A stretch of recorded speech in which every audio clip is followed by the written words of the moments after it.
অবিলম্বে যে বা যারা এই চিহ্নিত সন্ত্রাসীরা নির্মমভাবে হামলা করেছে তাদেরকে গ্রেফতার করতে হবে। আমরা স্পষ্ট ভাষায় বলতে চাই, সন্ত্রাসীদের কোনো দল নাই, তারা চিহ্নিত সন্ত্রাসী, দেশদ্রোহী, মানবতা বিরোধী। এদের বাংলাদেশে প্রকাশ্যে ঘোরাফেরার কোনো সুযোগ নেই, আর মাথা ফেলা দিয়ে উঠতে দেওয়ার কোনো সুযোগ এই বাংলাদেশে দেওয়া হবে না।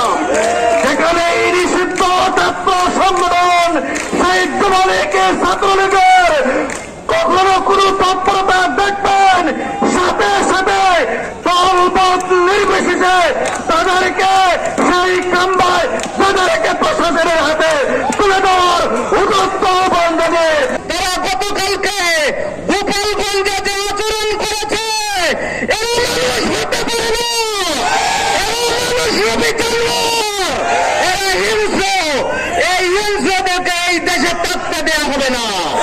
আমি সরকারকে বলে দিতে চাই, এই গোপালগঞ্জ জেলাকে নিশ্চিহ্ন করে দিতে হবে। আমরা দেখতে পাই আমাদের জুলাই যোদ্ধাদের উপরে গোপালগঞ্জে হামলা হয়েছে। আমরা বলতে চাই, যারা গোপালগঞ্জ